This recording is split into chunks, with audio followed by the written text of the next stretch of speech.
Good, happy Thursday evening. I'm Riley King, and welcome to the Riley King Newscast. Let's get started. Hurricane Matthews, a Category 4 storm, edges towards Florida. Let's take a listen to this video from WMUR News 9.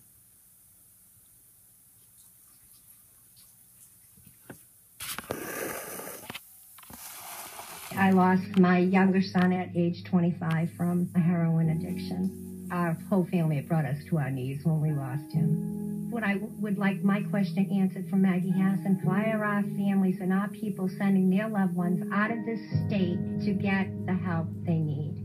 She didn't see it. She didn't see the full force of this, the people that we were losing. In my whole heart, she hasn't done her job. That's how I feel about it.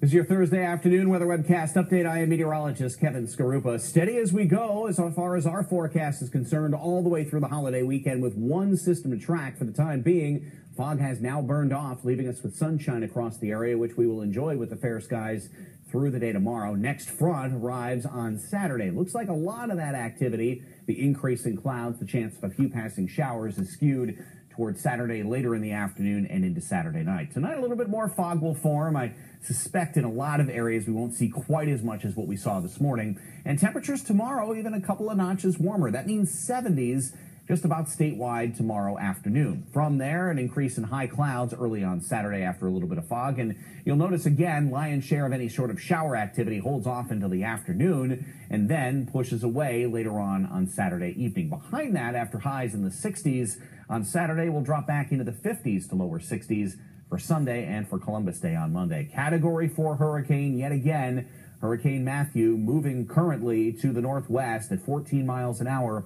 And as you can see, the projections from the Hurricane Center have this approaching the east central coast of Florida after 8 or 9 o'clock this evening. And then whether it makes its way a couple of miles inland or goes right along the shoreline will dictate the amount of damage that this is going to produce through the daylight hours on Friday. It will start to pull away later on Friday evening and straddle the coastline of Georgia and the Carolinas, where they're likely going to see over a foot of rain from this system. And then notice how the track eventually sinks back southward. It will be a much lesser version by then, and the damage being done across Florida and the Carolinas by that time. But nonetheless, that is suppressed farther south, and most of the hurricane forecast tracks essentially doing the same thing at this point, with very few, if any, continuing to wander farther north. So that is what we're seeing as far as the quieter weather in time for the weekend. Obviously, we could use the rainfall across the area, but not much in the cards. Two fronts, one coming through later Saturday, another one trying to arrive by Wednesday.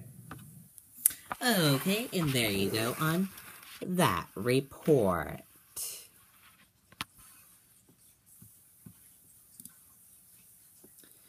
Man convicted of 1971 murder seeks new trial. Let's take a listen to this video from WMUR News 9. Since 1973, Robert Breest, seen here at a previous hearing, has been incarcerated in prison. Breest was convicted of the murder of 18-year-old Susan Randall, her body found in the Merrimack River in Concord. A DNA test done in 2012 found there was DNA from 2 males under her fingernails. In appealing to the state Supreme Court, lawyers for Breest say he's entitled to a new trial, something the state opposes. In none of the 5 DNA tests from 2002 to 2012 was the defendant excluded as the source of the DNA profile. We do not say that these DNA test results exonerate Mr. Breest. We say that they are favorable. In the original trial, the state also relied upon the testimony of David Carita, who said that Breest confessed to him while they were both locked up. Carita has since died, but the defense says that testimony can now be disproven by another inmate. Carita says Breest confessed and Kelleher was there. The authorities, the New Hampshire authorities, go to Kelleher and they say, will you testify against Breest? And Kelleher says, that never happened. However, the state says there's no evidence that any officer made that trip and says the court should also take into account what it called Breest's strange behavior regarding showing up at the Manchester Police Department for questioning. Susan Randall did disappear from Manchester, but she was found, her body was found out on Interstate, by the bridge on Interstate 93 in Concord. Although it's not part of the appeal, Justice Robert Lynn did ask if it's true that Briest would be paroled if he just admitted to the crime. The defense told the court that is true, and another indication that any so-called confession is false. The case has now been submitted. There's no indication on when the state Supreme Court will rule. In Concord, Ray Brewer, WMUR News 9. Okay, and there you go on that report.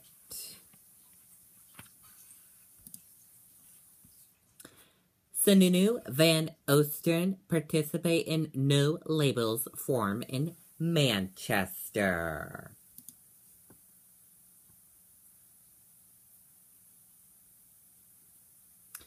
New Hampshire's governor candidates Chris Sununu and Colin Van Oostern participated in a forum sponsored by the group No Labels Thursday afternoon. Governor John Huntsman and Senator Joe Lieberman moderated the event. The forum was held at the Radisson Hotel in Manchester. Both candidates answered questions about taxes, the economy, and opioid crisis.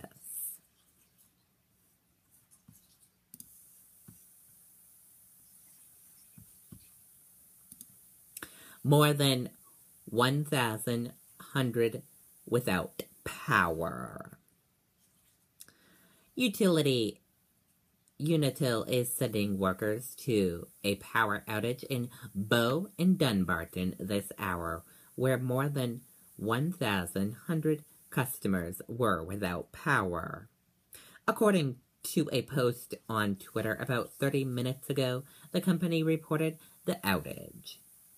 More than 1,000 customers in the Bow, another 121 customers, all of Unitil's customers in Dunbarton, are also without power. One customer in Hooksett is also without power. Eversource is showing only 3 customers without power in the region in Henniker. The cause of the power outage is unknown at post time. Current restoration times are ranging to 6 to 6:30 p.m. Hurricane Matthew's millions warned that this storm will kill you. Let's take a listen to this video from ABC News. Stopping. I'm Hillary Clinton, and I've always approved this message. Hurricane Matthew moving towards Florida. The massive storm threatening severe flooding and destructive winds. Potentially the most powerful hurricane to hit the U.S. in more than a decade. Evacuate, evacuate, evacuate. Unfortunately, this is going to kill people. Possibly the largest evacuation ever in Florida, with orders in place for 2.5 million people from here to the Carolinas. I'm thinking just to get as far away from the flood zone as possible. Some gas stations running out of fuel. I spent almost an hour driving around looking for gas. Store shelves left empty, and more than 100 shelters now open from South to Central Florida. I love my kids dearly. And I want to do what's best for them. Taking the threat seriously after seeing the destruction Matthew left behind, killing dozens of people in Haiti, battering the Bahamas. I'm so scared, really. And now making a straight shot towards the Sunshine State. And forecasters expect Matthew to make landfall along Florida's east coast as a Category 4 late tonight. Already, more than 2,500 National Guard troops are deployed, helping with all of the last-minute evacuations. Marcy Gonzalez, ABC News, New Smyrna Beach, Florida. Okay, and there you go on that report.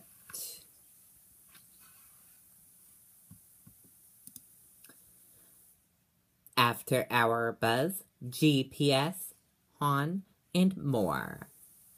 Shares of Gap jumped 6% after the bell Thursday following the clothing reporting a 2% decrease in net sales for the 5-week period that ended October 1st. Gap's comparable sales for the month of September were down 3% compared to a 1% decrease in 2015.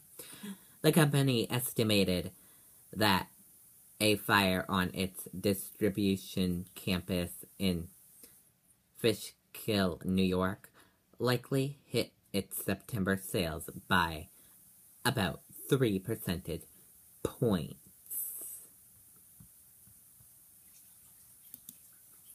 Obama approval hits new high. President Barack Obama's approval rating stands at 55% in a new CNN/ORC poll, the highest mark of his second term, and matching his best at any time since his first year in office. And that does it for the Riley King Newscast, right here on the Riley King Network. I hope you all have a great rest of your Thursday night. Good night, everyone. Bye.